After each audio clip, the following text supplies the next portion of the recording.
नमस्कार। आजकल किसी भी बीमारी के लिए एज फैक्टर तो कोई रह ही नहीं गया है। पहले जो बीमारियां हमें ओल्ड एज में ज़्यादा देखने को मिलती थी वो आजकल टीनेजर्स में और किसी भी एज ग्रुप में हर तरह की बीमारी हमें देखने को मिलती हैं।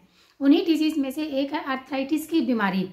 तो मैं हूं डॉक्टर बेबी शर्मा और आज मैं आपको बताती हूं आर्थराइटिस के बारे में पूरी जानकारी इसके ट्रीटमेंट के साथ। तो देखिए, सबसे पहले तो आपको ये जानना जरूरी है कि आर्थराइटिस होता क्या है। देखिए, आर्थराइटिस का मतलब है जॉइंट्स की इन्फ्लेमेशन। इन्फ्लेमेशन वर्ड जहाँ भी आ जाता है वहाँ पे मतलब होता है कि वो जगह आपकी इन्फ्लेम्ड हो गई है, वहाँ पे सूजन आ गई है। तो आर्थराइटिस के केस में भी जॉइंट्स में इन्फ्लेमेशन होना स्टार्ट हो जाती है। मेन जो सबसे ज़्यादा जो आर्थराइटिस के केस देखने को मिलते हैं वो 3 तरह के आर्थराइटिस के केस होते हैं। एक rheumatoid arthritis, osteo arthritis and gout arthritis.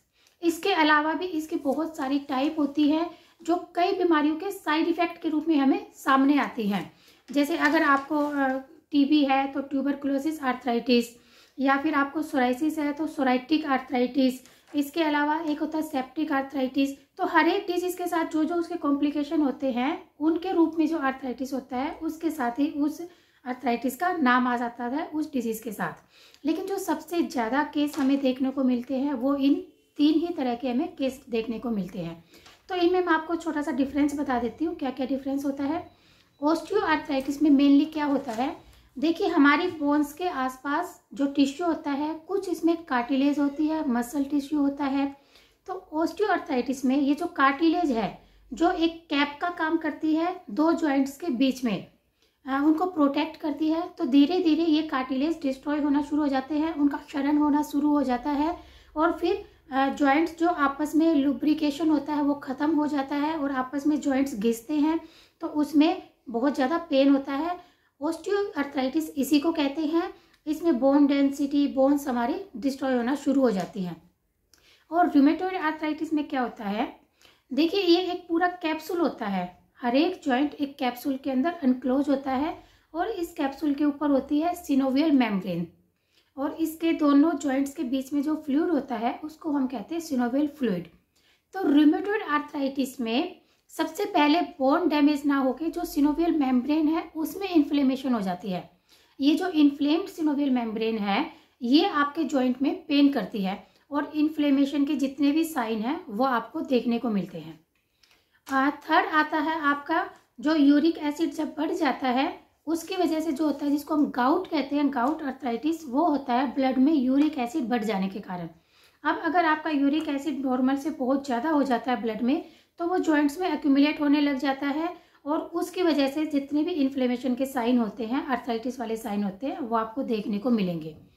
Mainly ये किसी भी जॉइंट्स में हो सकता है आर्थराइटिस, लेकिन स्टार्टिंग होती है इसकी स्मॉल जॉइंट से, पैरों के जॉइंट से, उंगलियों के जॉइंट से और फिर धीरे धीरे ये इसमें बड़े जॉइंट्स भी इन्वॉल्व हो जाते हैं। तो क्या कारण है आर्थराइटिस होने के? सबसे पहले आज हम बात करेंगे सिर्फ रूमेटॉइड आर्थराइटिस के बारे में। बाकी आर्थराइटिस के बारे में किसी और वीडियो में डिस्कस करेंगे क्योंकि सभी का अगर अभी डिस्कस करेंगे तो बहुत लंबा वीडियो हो जाएगा। देखिए, रूमेटॉइड आर्थराइटिस क्या है ये मैंने आपको ब्रीफ में तो बता दिया कि जो सिनोवियल मेम्ब्रेन होती है उसमें इन्फ्लेमेशन होती है, सूजन हो जाती है। क्यों होती है सूजन? इसको हम शॉर्ट में कहते हैं RA, रूमेटॉइड आर्थराइटिस। RA क्या है? एक ऑटो इम्यून डिजीज है। अब ये ऑटो इम्यून डिजीज क्या होती है? देखिए, हमारी बॉडी में एक डिफेंस सिस्टम होता है जिसको हम अपनी इम्यूनिटी कहते हैं। इस इम्यूनिटी का काम क्या है? बॉडी में कोई भी वायरस, बैक्टीरिया या कोई भी फॉरेन एनिमी पार्टिकल जाता है ये उसको डिस्ट्रॉय कर देती है। लेकिन कई बार हमारी खुद की बॉडी, हमारा खुद का इम्यून सिस्टम हमारे बॉडी की हेल्थी सेल को ही नुकसान पहुंचाने लग जाता है। वो मतलब डायग्नोस नहीं कर पाता कि कौन सी हमारी बॉडी की सेल है और कौन सी बाहर वाले दुश्मन की सेल्स हैं, वो उसमें डायग्नोस नहीं कर पाता है। तो अपने खुद के इम्यून सिस्टम द्वारा खुद की सेल्स का डैमेज हो जाना ऑटो इम्यून डिजीज कहलाती है। और RA भी एक ऑटो इम्यून डिजीज है। हमारा खुद का इम्यून सिस्टम है वो जॉइंट्स पे अटैक करता है और जो सिनोवियल मेम्ब्रेन होती है उसमें इन्फ्लेमेशन कर देता है। अब क्यों होती है RA? देखिए, जितनी भी ऑटो इम्यून डिजीज़ हैं, जितनी भी तरह की, बहुत तरह की होती है, उनका कोई भी एक स्पेसिफिक रीज़न नहीं होता है। बस कुछ रिस्क फैक्टर होते हैं, कुछ ट्रिगर्स फैक्टर होते हैं जो इन डिजीज़ को बढ़ाने के चांस ज़्यादा कर देते हैं। इसका कोई एक पर्टिकुलर रीज़न आज तक पता नहीं चल पाया है। इसमें सबसे पहला एक जो रिस्क फैक्टर होते हैं उसमें ये होता है कि एक एज होती है, मतलब जैसे जैसे आपकी एज बढ़ती जाती है वैसे वैसे आपको आरए के चांसेस ज़्यादा होने लग जाते हैं। दूसरा एक जेनेटिक फैक्टर भी होता है, मतलब अगर आपके पेरेंट्स को आर्थराइटिस की प्रॉब्लम है तो उनके बच्चों में इसके होने के चांस ज़्यादा होते हैं as compare to other persons. तो इसमें एक हेरिडिटरी फैक्टर भी देखने को मिलता है। इसके अलावा आपका बॉडी वेट, जैसे जैसे आपका बॉडी वेट इंक्रीज होता है आर्थराइटिस होने के चांसेस आपके बढ़ने लगते हैं, चाहे वो किसी भी तरह का आर्थराइटिस हो। एक होता है मेल की कंपैरिजन में फीमेल्स में ये प्रॉब्लम ज़्यादा होती है, मतलब इसमें सेक्स में भी देखने को मिलता है कि फीमेल में ये ज़्यादा होती है, मेल्स में ये कम होती है। दूसरा, अगर आपको कोई जॉइंट की कोई इंजरी हो गई तो आपको आर्थराइटिस होने के ज़्यादा चांस होते हैं। अब आरए होने के बाद, आर्थराइटिस होने के बाद आपको क्या क्या साइन देखने को मिलते हैं, मतलब आप कैसे इसका डायग्नोज करते हो, क्या इसके साइन सिम्टम्स होते हैं। देखिए, बॉडी में कहीं भी इन्फ्लेमेशन हो जाती है किसी भी चीज़ की, उसमें 3 चीज़ तो आपको हर जगह देखने को मिलेंगी, रेडनेस, पेन एंड स्वेलिंग। ये 3 फैक्टर्स इन्फ्लेमेशन के होते हैं। तो बॉडी में कहीं भी इन्फ्लेमेशन होती है तो आपको उस जगह में रेडनेस मिलेगी। रेडनेस का मतलब है कि उस जगह का टेम्परेचर बाकी बॉडी से थोड़ा ज़्यादा होता है, वहाँ से थोड़ा हमें हीट सी महसूस होती है। वहाँ पे पेन होगा, स्वेलिंग होगी। और आर्थराइटिस के केस में जो सबसे पहला सिम्टम पेशेंट फील करता है वो होता है स्टिफनेस, मतलब जब आप सो के उठते हो तो आपके बिल्कुल जकड़े हुए से जॉइंट्स महसूस होते हैं और आपकी जॉइंट्स की मूवमेंट दिन ब दिन घटती जाती है, डिक्रीज होती जाती है। तो ये 5-6 इसके स्पेसिफिक सिम्टम्स होते हैं जिनसे हम आरए का तुरंत पता लगा सकते हैं। अब जब आप डॉक्टर के पास जाते हो तो डॉक्टर इसका कैसे डायग्नोज करते हैं, आरए हमें कैसे पता चलेगा कि आपको आर्थराइटिस हो गया, क्योंकि साइन सिम्टम्स कुछ और डिजीज में भी हमें कई बार देखने को मिल जाते हैं। तो देखिए, सबसे पहले तो डॉक्टर करते हैं फिजिकल एग्जामिनेशन, मतलब जब आप जाते हो तो आपके जो जॉइंट्स है टेढ़े हो रहे हैं, स्वेलिंग हो रही है या कुछ गांठें सी बनी हुई है, तो ये चीज़ें जनरल फिजिकल एग्जामिनेशन से भी हम पता कर सकते हैं। दूसरा, अगर ऐसा कोई दिख नहीं रहा, फिजिकल कोई साइन सिम्टम नहीं दिख रहा है, फिर हम पेशेंट का ब्लड टेस्ट करवाते हैं। ब्लड टेस्ट में देखिए हम सबसे पहले सीबीसी करवाते हैं। सीबीसी में से हमें टीएलसी, डीएलसी, ईएसआर, प्लेटलेट्स, इन सब चीज़ों का पता चल जाता है। और इन्फ्लेमेशन ज़्यादा होती है तो उसमें टीएलसी बढ़ जाती हैं। टीएलसी में से भी न्यूट्रोफिल्स हैं, वो ज़्यादा आपको बढ़ी हुई मिलेगी। ईएसआर है, वो भी आपको ज़्यादा बढ़ा हुआ मिलेगा। और आर्थराइटिस के पेशेंट में एक स्पेसिफिक टेस्ट होता है, आरएफ टेस्ट, मतलब rheumatoid arthritic factor test, RF test बोलते हैं इसको। तो ये भी अगर आपको पॉजिटिव आता है, एक नॉर्मल वैल्यू होती है, उससे ज़्यादा अगर आ गया तो इट मीन्स कि आपको आर्थराइटिस की शुरुआत हो चुकी है। इसके अलावा इसमें यूरिन टेस्ट भी करवाते हैं। और एक मैंने आपको बताया था, जॉइंट्स के बीच में सिनोवियल फ्लूइड होता है, तो कई बार उस फ्लूइड को एस्पिरेट करके उसमें से जॉइंट में से वो फ्लूइड निकाल के उसको भी हम लैब में टेस्टिंग के लिए भेजते हैं।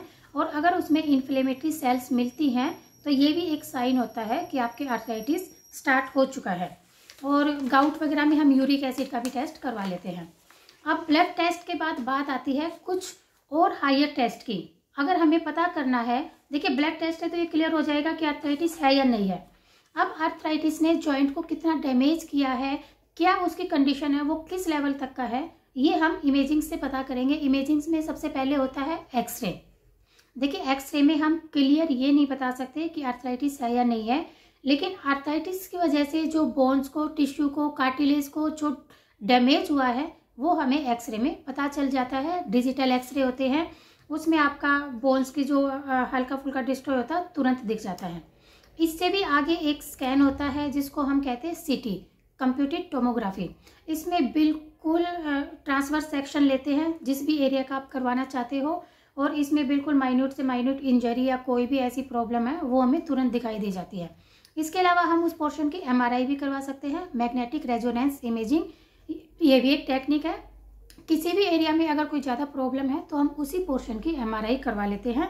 इसके अलावा अगर जॉइंट्स में कोई इंजेक्शन लगाना है या जॉइंट से कोई फ्लूइड निकालना है तो उसके लिए हमें अल्ट्रासाउंड की सहायता लेनी पड़ती है। अल्ट्रासाउंड से हमें प्रोब रखने के बाद पता चल जाता है कि हम इस जगह से ऐसे इसको फ्लूइड को निकाल सकते हैं या हमें इस जगह पे प्रॉपर ये इंजेक्शन देना है। इसके बाद एक बार जब हमारा डायग्नोसिस कंफर्म हो जाता है तो अब बात करते हैं हम इसके सबसे इम्पोर्टेंट पॉइंट की, यानी ट्रीटमेंट की। तो देखिए, किसी भी ऑटो इम्यून डिजीज़ का आज तक कोई भी परमानेंट ट्रीटमेंट नहीं है एलोपैथी में, और आयुर्वेद में इसका 100% ट्रीटमेंट है। लेकिन उसके लिए मैं आपको बताऊंगी क्या क्या सावधानियां रखनी है। अब देखिए, हमारा जो मेन फोकस होता है ट्रीटमेंट का, वो सिर्फ 2 या 3 चीज़ों पे होता है। सबसे पहले हमें वहाँ पे पेन ख़त्म करना है, इन्फ्लेमेशन ख़त्म करनी है। तो एलोपैथी में जो आपको सबसे पहले दवाई देंगे आर्थराइटिस में डॉक्टर्स, वो आपको देते हैं पेन किलर। लेकिन पेन किलर से आपका पूरा डाइजेस्टिव सिस्टम गड़बड़ा जाता है, बहुत सारी कॉम्प्लिकेशन, नोजिया, वोमिटिंग, गैस बनना, गैस्ट्राइटिस की प्रॉब्लम होना, ये उनके कॉमन साइन सिम्टम है सभी पेन किलर्स के। इसके अलावा एंटी इन्फ्लेमेटरी ड्रग्स दी जाती हैं आपको, वो भी आपको एक पेन किलर का ही काम करती हैं। पेन को, उनको इन्फ्लेमेशन को वो कम कर देती हैं। इसके अलावा जो इसमें स्पेशल जो ट्रीटमेंट देते हैं एलोपैथिक डॉक्टर्स, वो देते हैं इम्यूनोसप्रेसेंट मेडिसिन्स। ये क्या करती हैं, देखिए, ये इम्यून सिस्टम अटैक कर रहा है आपकी बॉडी को, तो वो इम्यून सिस्टम को दबा देती हैं, जिसमें हम कई स्टीरॉइड्स यूज करते हैं जो इम्यूनोसप्रेसेंट का काम करते हैं। लेकिन आप इसको लॉन्ग टर्म तक यूज कर ही नहीं सकते हो, क्योंकि अगर आपका इम्यूनिटी सिस्टम सप्रेस हो गया, दब गया, तो आप आर्थराइटिस से हो सकता है ठीक हो जाओ, लेकिन उसके कॉम्प्लिकेशन के रूप में आपको और इतनी सारी बीमारियां लग जाएंगी कि आप उनसे ओवरकम नहीं कर सकते हो, उनसे आप छुटकारा नहीं पा सकते हो। इसमें हम पेशेंट को लगातार स्टीरॉइड देते रहते हैं ताकि वहाँ पे इन्फ्लेमेशन कम होती रहे, लेकिन ये कोई भी परमानेंट ट्रीटमेंट नहीं है। कई डॉक्टर इवन स्टीरॉइड के जॉइंट्स में इंजेक्शन भी लगाते हैं, जिससे पेशेंट कहता है कि 6 महीने तक आराम रहा, 1 साल तक आराम रहा, लेकिन ये लॉन्ग टर्म में बॉडी को आपको बिल्कुल अंदर से खोखला कर देते हैं। इसके अलावा ट्रीटमेंट में देखिए, पेन किलर हो गया, एंटी इन्फ्लेमेटरी हो गया, इम्यूनोसप्रेसेंट मेडिसिन हो गया। इसके साथ साथ आपको डॉक्टर्स फिजियोथेरेपी भी एडवाइस करते हैं। फिजियोथेरेपी अगर आप रेगुलर करते हो और किसी अच्छे चिकित्सक की सलाह से करते हो तो इसका अच्छा असर आपको देखने को मिलता है, लेकिन इसके साथ साथ आपको मेडिसिन भी जरूर खानी होंगी। लास्ट में इसका क्या ट्रीटमेंट आता है, सर्जरी। अगर आपको मेडिसिन से पूरा आराम नहीं हो रहा है तो डॉक्टर्स लास्ट में इसके लिए सर्जरी आपको एडवाइस करते हैं। जॉइंट रिपेयरिंग हो सकती है सर्जरी में, जॉइंट रिप्लेसमेंट भी हो सकती है। It depends on your complete sign and symptoms and, और आपके किस लेवल तक आपका डैमेज हो चुका है पोर्शन, उस पर डिपेंड करता है। अब हम बात करते हैं इसके बिल्कुल परमानेंट क्योर की तरफ, यानी इसके प्रॉपर आयुर्वेदिक ट्रीटमेंट के लिए। देखिए, आयुर्वेदिक ट्रीटमेंट के लिए मैं सबसे पहले ये क्लियर करना चाहूँगी कि जब तक आप कुछ चेंजेस अपने लाइफ और अपने डाइट में नहीं करते हो, लाइफस्टाइल में नहीं करते हो, तब तक कोई भी आयुर्वेदिक ट्रीटमेंट इसमें सक्सेसफुल नहीं होता है। उसके लिए आपको क्या करना पड़ेगा, सबसे पहले देखिए, कुछ योगासन्स हैं, कुछ प्राणायाम हैं जो आपको रेगुलर करने ही करने होंगे। ये एक मतलब कंपल्सरी मेडिसिन ही आप इसको मान के चलिएगा। जब आप ये स्टार्ट करते हो तभी आपको कुछ और मेडिसिन इस पर असर करेगी। आपको अपनी बिल्कुल जो आयुर्वेदिक जो डाइट प्लान बताया गया है आयुर्वेद में, जो मैं आपको किसी और वीडियो में अच्छी तरह से एक्सप्लेन करूँगी, बिल्कुल हेल्दी डाइट वो आपको फॉलो करनी है। जितने भी पैकेजिंग फूड हैं, जितने भी मैदा के आइटम हैं, या जो डिब्बा में जितने भी प्रोडक्ट आते हैं किसी भी फैक्ट्री में से, वो आपको बंद करने पड़ेंगे। अपने बॉडी वेट को आपको मेंटेन करना पड़ेगा, तब जाके हम आपको आयुर्वेदिक मेडिसिन बताते हैं और जो आप पे अच्छा असर करती हैं। तो देखिए, कुछ आयुर्वेदिक मेडिसिन ऐसी हैं जो हर प्रकृति का बंदा, और जो अगर आप हॉस्पिटल में नहीं जा पा रहे हो तो आप तुरंत लाके उसको यूज कर सकते हो। लेकिन कुछ मेडिसिन ऐसी हैं जो आपको प्रॉपर एक डॉक्टर की सलाह के अनुसार ही लेनी चाहिए, क्योंकि आर्थराइटिस या किसी भी आयुर्वेदिक ट्रीटमेंट में क्या होता है कि हम पेशेंट की पूरी प्रकृति, पूरे उसके साइन सिम्टम्स, कोई और मेडिकल हिस्ट्री तो नहीं है आर्थराइटिस के साथ, क्योंकि ये अकेली डिजीज़ बहुत ही कम देखने को मिलती है। या तो आपको इसके साथ कोई पेट की प्रॉब्लम मिलेगी या कोई और वात रोग इसके साथ जरूर आपको जुड़ा हुआ मिलेगा। तो ट्रीटमेंट के लिए आप कोशिश कीजिए कि आप डायरेक्ट फेस टू फेस किसी फिजिशियन से कंसल्ट कीजिएगा और तब आप इसकी मेडिसिन लेना स्टार्ट किए। मैं आपको कुछ दवाइयाँ बताती हूँ, अगर आप अभी नहीं कंसल्ट कर सकते हो किसी डॉक्टर से तो आप ये मेडिसिन आज से ही लेना स्टार्ट कर दीजिएगा। उनमें सबसे पहले आती है हल्दी वाला दूध। देखिए, ये आपको रेगुलर लेना है, क्योंकि हल्दी जो है वो बेस्ट एंटी इन्फ्लेमेटरी का काम करती है। जितने भी डॉक्टर जो ये नसेड्स वाली टैबलेट देते हैं, सबसे बेस्ट होता है हल्दी। तो ये आपको रेगुलर अपने यूज में करना है। और एक आता है आम वातारी चूर्ण या आम वातारी टैबलेट। ये आप तुरंत आज से ही लेना स्टार्ट कर सकते हो। किसी भी आम वातिक रोग में ये बहुत अच्छा असर दिखाती है। आपको 2-2 टैबलेट दोनों टाइम लेनी है। इसके अलावा एक क्वाथ आता है रासना आदि क्वाथ। देखिए ये आपको किसी भी स्टोर पे मिल जाएंगे, आप मार्केट से लाके खरीद लीजिएगा। क्वाथ मिटाने का प्रोसीजर मैंने आपको बता रखा है। रासना आदि क्वाथ, पीड़ांतक क्वाथ, दोनों को मिला के आप 15 से 30 ml सुबह शाम लेना स्टार्ट कर दीजिएगा। इस बात का ध्यान रखिएगा कि आपको कॉन्स्टिपेशन नहीं होनी चाहिए। आपकी पाचक अग्नि है वो बिल्कुल तंदुरुस्त होनी चाहिए। अगर मंद अग्नि है तो हमें साथ साथ पाचक अग्नि बढ़ाने की दवाइयाँ भी उसको देनी पड़ती हैं। इसके अलावा मैं आपको एक प्रिस्क्रिप्शन बता रही हूँ, ये भी आप तुरंत स्टार्ट कर सकते हो जब तक आप डॉक्टर से कंसल्ट नहीं कर रहे हो। इसमें सबसे पहले होता है सिंहनाथ गुगुल, 2-2 टैबलेट सुबह शाम, चंद्र प्रभावती 1-1 टैबलेट सुबह शाम, और इसके साथ साथ पुनर्नवा मंडूर 1-1 टैबलेट सुबह शाम। तो ये आप तीनों टैबलेट मिला के आप सुबह शाम लेना स्टार्ट कीजिएगा। और थोड़ा सा अपने डाइट में और लाइफस्टाइल में चेंज करिएगा। जितने भी खट्टे पदार्थ होते हैं उनको बिल्कुल बंद कर दीजिएगा। इसके अलावा महानारायण तेल या प्रसारिणी तेल, इनके आप हल्के हल्के हाथों से मसाज भी कर सकते हो। और एलोवेरा का और गिलोय का जूस, ये आपको दोनों टाइम लेना है सुबह शाम।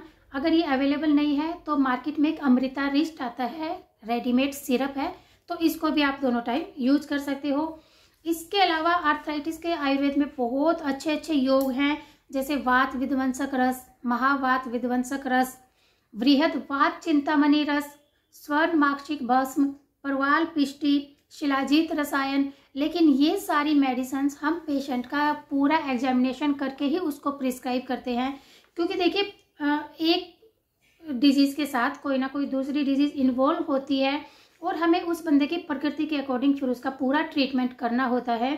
तो आप कोशिश कीजिएगा किसी डॉक्टर से कंसल्ट कीजिए। अदरवाइज ये जो मैंने आपको प्रिस्क्रिप्शन स्टार्टिंग में बताया था, सिंहनाथ गुगुल, चंद्रप्रभा और पुनर्नवा मंडूर, ये आप तुरंत आज से ही शुरू कीजिएगा। रासनादि क्वाथ का रेगुलर यूज कीजिए और हल्दी के दूध का और आम वातारी चूर्ण का, इनका आप रेगुलर यूज आज से स्टार्ट करना शुरू कर दीजिए। आपको 100% रिजल्ट देखने को मिलेंगे।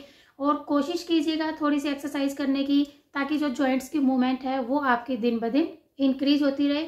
थोड़ा सा धीरे आराम होगा, लेकिन आराम आपको पक्का होगा। चलिए आज के लिए इतना ही, फिर मिलेंगे अगले वीडियो में। नमस्कार।